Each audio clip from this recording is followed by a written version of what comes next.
साथियों, इसे पहचान रहे हो? क्या है ये? आपको भी मिला है क्या एसआईआर का नोटिस? अगर मिला है तो आप सोच रहे होगे क्या करना है, कैसे करना है, कैसे जवाब देना है, क्या क्या डॉक्यूमेंट लगेंगे। परेशान होने की जरूरत नहीं है, मिलकर डिस्कस करते हैं आज। देखते हैं एसआईआर के नोटिस को। देखो, जो नोटिस आपको मिला होगा एसआईआर का बीएलओ के माध्यम से, इसमें सबसे ऊपर लिखा है नोटिस नंबर।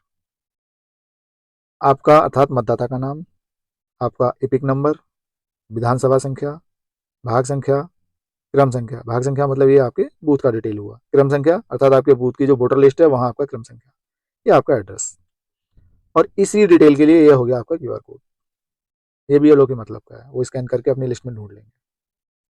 अब आपके एसआईआर में समस्या क्या आई है वो यहाँ लिखा है।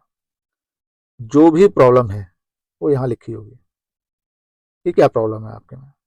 अब जैसे ये फॉर्म जिनका है उनके लिए है ये। आपने अपने या अपने रिश्तेदार से जुड़ी वे जानकारी नहीं भरी है जिनसे पिछले एसआईआर के दौरान तैयार की गई वोटर लिस्ट में आप या आपके रिश्तेदार को रजिस्टर्ड वोटर के तौर पर साबित किया जा सके। ये समस्या है। अब इस नोटिस की सुनवाई के लिए जो डेट और समय निश्चित किया गया है वो यहाँ है। जो स्थान रहेगा वो यहाँ लिख दिया जाएगा। नहीं लिखा है तो आप अपने बीएलओ से संपर्क कर लीजिए। आपके बीएलओ का नाम नंबर यहाँ लिखा है और जो नोटिस आपको इशू किया है उनका नाम, हस्ताक्षर और मोहर यहाँ पर लिखा है। नोटिस का दूसरा पेज ये है। इसमें सबसे पहले कुछ नोट लिखे हैं गवर्नमेंट के रूल रेगुलेशन के बारे में। अब देखो, उसके बाद आते हैं दस्तावेज। 12 पॉइंट हैं, आप ध्यान से पढ़ लो। कोई भी एक जो आपके पास है वो चाहिए। कुछ नहीं है आपके पास तो परिवार रजिस्टर की नकल अधिकांश घरों में होती है। अगर आप पढ़े लिखे हैं तो आपके पास शैक्षिक प्रमाण पत्र होंगे। कभी आपने जन्म प्रमाण पत्र बनाया हो, ओबीसी एससी एसटी बनाया हो, स्थायी निवास बनाया हो, ये बहुत सारी चीजें हैं। एक 12वें नंबर पे दिया है आधार के लिए आयोग के पत्र संख्या, इसका कोई जिक्र किया है इसके तहत। इसमें एक नहीं लिखा है, अगर आप पर लागू होता है तो पिछले एसआईआर की जो लिस्ट है उसका डिटेल भी चल जाएगा इनके अलावा। अब आप पर लागू होता है तभी चलेगा ना, आप पे लागू नहीं होता है तो नहीं चलेगा। अब ये जो डॉक्यूमेंट हैं आपकी परिस्थिति के अनुसार आपको हो सकता है एक डॉक्यूमेंट देना पड़े, हो सकता है दो देने पड़े, हो सकता है तीन देने पड़े, हो सकता है चार देने पड़े। अब ये एक दो तीन चार क्या है? अगर एक देना है तो आपका स्वयं का, दो देने हैं मतलब आपका और माता पिता में से किसी एक का, तीन देने हैं मतलब अपना, माता का, पिता का, चार देने हैं मतलब माता का, पिता का, अपना, ये तीन हो गए। चौथा 2003 की मैपिंग का। अब ये जो डॉक्यूमेंट एक दो तीन चार देने वो देने इन्हीं में से है, कोई और डॉक्यूमेंट नहीं देना है। ये आपका नोटिस होगा। इसके नीचे यहाँ है पावती। ये आपके बीएलओ जब आपको नोटिस देने आएंगे, नोटिस देते हुए आपका फोटो खींचेंगे और इस रसीद को फाड़ के अपने पास रख लेंगे। इस रसीद में भी देखो नोटिस नंबर है। यहाँ मतदाता का नाम आ जाएगा, गार्जियन का नाम आ जाएगा, यहाँ बूथ का नंबर आएगा और यहाँ नोटिस की तारीख आएगी। नोटिस की तारीख जो पहले पेज पर यहाँ लिखी है, यह है नोटिस की तारीख। ये तारीख पड़ जाएगी पावती में। और उसके बाद आपके घर में आपके जो भी सदस्य इस नोटिस को प्राप्त कर रहे हैं उनके साइन यहाँ हो जाएंगे। आप स्वयं कर रहे हो तो कोई दिक्कत नहीं। आपके मम्मी पापा, दादी दादा, चाची चाचा, भाई बहन या कोई अन्य जो भी इसको रिसीव कर रहे हैं उनका एक नोट यहाँ लिख जाएगा कि भाई मतदाता का जो ये नोटिस है उनके इस रिश्तेदार को दिया गया है। वो नोट यहाँ लिख दिया जाएगा। हर किसी को नहीं दे सकते। जिन लोगों को दे सकते हैं, ऐप में एक लिस्ट आ रही है उसमें सारे नाम दिए हैं, उतने लोगों को ही दिया जा सकता है। अब ये नोटिस आएगा किस किस को वो समझो। अगर आपकी मैपिंग नहीं है तो नोटिस आएगा। मैपिंग है लेकिन कोई विसंगति है मैपिंग में तो नोटिस आएगा। और फॉर्म 6, 7, 8 पर अगर कोई आपत्ति है तब भी नोटिस आ सकता है। लेकिन अभी एसआईआर चल रहा है तो ये दोनों चीजें मेन है। अब जो नोटिस आएंगे, आएंगे किस किस कारण से वो समझो। सबसे पहला कारण है मतदाता एवं उसके माता पिता के बीच आयु का अंतर 15 वर्ष से कम है तो नोटिस आएगा। दूसरा कारण, मतदाता एवं उसके माता पिता के बीच आयु का अंतर यदि 50 साल से अधिक है तो भी नोटिस आएगा। मतदाता एवं उसके दादा दादी या नाना नानी के बीच उम्र का अंतर 40 साल से कम है तो भी नोटिस आएगा। दो भाई बहन के बीच आयु का अंतर अगर 9 माह से कम है तो भी नोटिस आएगा। यानी 4 कारण तो उम्र के ही हो गए। और ये डिसाइड कैसे होंगे? सॉफ्टवेयर डिसाइड करेगा। कोई आदमी थोड़ी बैठा है ढूंढने के लिए, इतने मतदाता है, सॉफ्टवेयर अपने डेटा के अकॉर्डिंग फाइंड आउट करेगा, जहां उसको प्रॉब्लम लगेगी तुरंत नोटिस दे देगा। पांचवा कारण है, अगर जो मतदाता है उसकी जो प्रोजनी है वो 6 से ज्यादा है, अर्थात किसी व्यक्ति के 6 से ज्यादा बच्चे हैं, यानी जो हमने 2003 से लिंक बनाया है ना मैपिंग का, वो 2003 से जो लिंक बनाया वो लिंक अगर किसी का 6 लोगों से ज्यादा से कनेक्टेड है तो भी नोटिस आएगा। तो इसका सीधा सा मतलब ये है कि यदि किसी व्यक्ति के 6 से ज्यादा बच्चे हैं तो 6 से ज्यादा लिंक बनेंगे, उसका नोटिस आएगा। मतदाता के संबंधी के नाम में कोई विसंगति, सेल्फ या प्रोजनी। सातवां, मतदाता के स्वयं के नाम में कोई विसंगति। अब ये जो 2 पॉइंट है ना 6 7, ये है नाम की गलती वाले। मतदाता के खुद के नाम में गलती है या उसके अभिभावक के नाम में गलती। नाम में गलती स्पेलिंग मिस्टेक हो सकती है, स्पेस की वजह से भी आ सकती है दिक्कत, middle name, last name, surname, ऐसा कोई दिक्कत, या पूरा का पूरा नाम ही बदल गया, पता लगा 2003 में नाम कुछ और था, 25 में नाम कुछ और कर दिया। महिलाओं के मामले में अक्सर ये मिस्टेक आ रही है कि कहीं लिखा है सिर्फ नाम, कहीं लिखा है नाम के साथ सरनेम, कहीं स्पेस नहीं दिया है, कहीं गांव में जो घर में घर बोला जाता है नाम वो लिखा है, कहीं डॉक्यूमेंट वाला नाम लिखा है। इन वजहों से नोटिस आएगा। और 8वां पॉइंट है, लास्ट एसआईआर की मतदाता सूची में अनमैप्ड। ये सबसे मेन चीज है। अगर आपका 2003 से कोई लिंक नहीं है तो आपका नोटिस भी आएगा और आपको एआरओ महोदय या उनके द्वारा गठित टीम के सम्मुख भी पेश होना जरूरी है। अब ये जो नोटिस आएंगे आपको परेशान होने और घबराने की कोई जरूरत नहीं है। जो अभी 11-12 पॉइंटों की लिस्ट थी उसमें से कोई एक डॉक्यूमेंट आप तैयार कर लीजिएगा, बीएलओ को दे दीजिएगा, बीएलओ इसका निस्तारण करवा देंगे।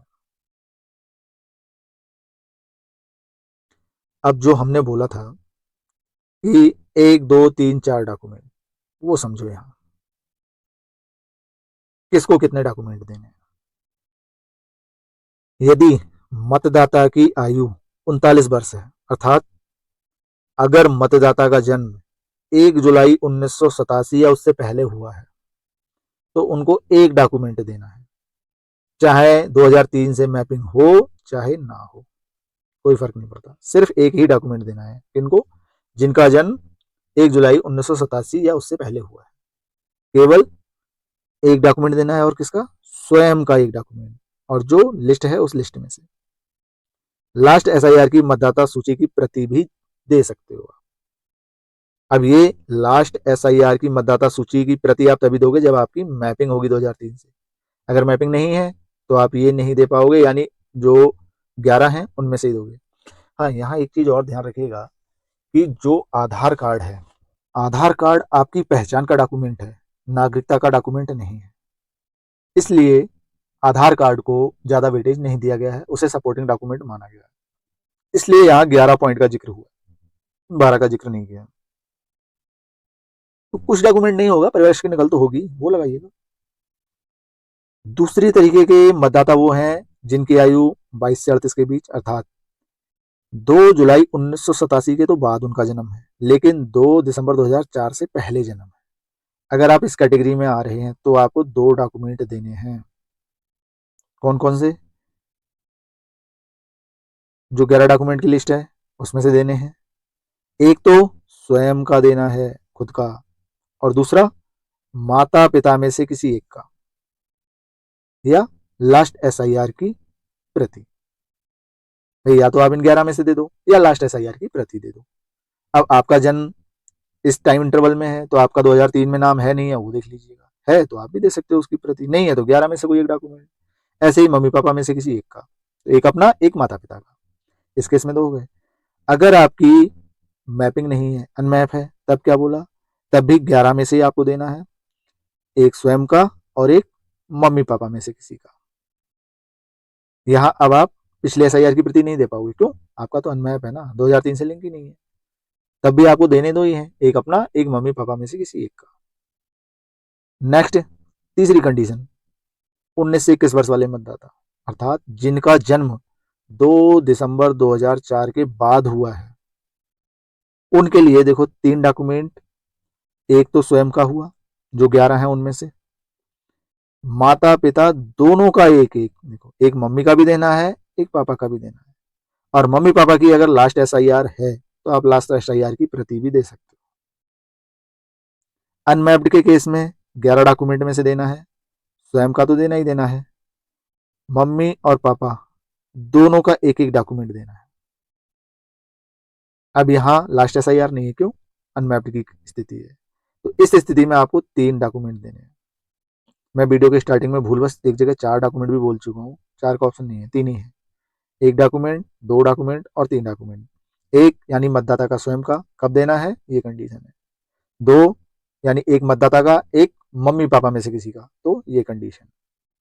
और अगर ये कंडीशन है तो 3 डॉक्यूमेंट, एक खुद का, एक मम्मी का, एक पापा का। और कहाँ से? जो 11 डॉक्यूमेंट की लिस्ट है वहां से कोई भी, या अगर आप पर लागू हो रहा है तो पिछले SIR की प्रति। समझ गए होंगे ठीक से। आगे बढ़ते हैं। जो डॉक्यूमेंट की लिस्ट है वो देखो, नंबर 1 पॉइंट जो है यहाँ दिया है, आपके पास है तो ठीक है। नंबर 2 है तो ठीक है। ये चीज़ें ऐसी हैं, ये 1987 से पहले का है, ये भी जॉब वालों के लिए है। यहाँ देखो, जन्म प्रमाण पत्र, पासपोर्ट, अगर आपके पास है लगा सकते हो। 5-6 पॉइंट में देखो, इन्होंने कहा शैक्षिक प्रमाण पत्र और स्थायी निवास प्रमाण पत्र। 8-9 में वन अधिकार प्रमाण पत्र और SC/ST OBC रिलेटेड डॉक्यूमेंट्स, अगर ये हैं तो। राष्ट्रीय नागरिक रजिस्टर NRC हर जगह नहीं है, जहां हुआ है वहां के लिए है। यहाँ इन्होंने कहा किसी भी विधिक या प्रशासनिक विनिमय के तहत सरकारी अधिकारियों द्वारा रखा गया परिवार रजिस्टर, ये मेन चीज है। अधिकांश लोगों के यहाँ परिवार रजिस्टर होता है, परिवार रजिस्टर की नकल निकालो और दे दो, पूरे परिवार का नाम होता है उसमें, एक ही कागज में पूरा परिवार है, अलग अलग देने की जरूरत ही नहीं है। सरकार द्वारा जारी कोई भी भूमि या मकान आवंटन प्रमाण पत्र, तो ये जिनको आवंटन हुआ है वो दे सकते हैं। अब 12वें नंबर पे देखो, इन्होंने कहा आधार के लिए आयोग के पत्र संख्या 23/2025 ERS/वॉल्यूम 2 दिनांक 9/9/25 एनेक्जर 2 के माध्यम से जारी किए गए निर्देश लागू होंगे। तो इसको अगर आप अवॉइड करें तो ज्यादा ठीक है। हालांकि इसमें है क्या वो देखते हैं। देखो ये है वो लेटर, भारत निर्वाचन आयोग 23/25 ERS खंड 2 9/9/25। अब यहाँ इन्होंने क्या क्या लिखा है, आप चाहो तो तसल्ली से पढ़ लो। इसका सारांश यही है कि आधार जो है वो आपकी पहचान का प्रमाण पत्र है, ना कि आपकी नागरिकता का, इसलिए इसको सपोर्टिंग डॉक्यूमेंट माना जा सकता है। सिर्फ आधार के दम पे सारे काम नहीं हो पाएंगे, हालांकि ये सब्सिडी वगैरह के काम में आ रहा है। तो उम्मीद करते हैं आपको अच्छे से समझ आया होगा कि नोटिस आया है तो परेशान होने की ज़रूरत नहीं है। BLO और BLO की टीम आपके साथ है पूरी हेल्प करने के लिए। डॉक्यूमेंट आपको क्या क्या देने हैं, कितने देने हैं, ये मेन चीज़ है, वो आप अच्छे से समझ गए होंगे। बाकी अगर फिर भी कोई समस्या या कन्फ्यूजन है तो कमेंट बॉक्स खुला है, अच्छा लगेगा मुझे, आप दबा के कमेंट कीजिएगा। बाकी वीडियो में यहाँ तक बने रहने के लिए बहुत बहुत धन्यवाद।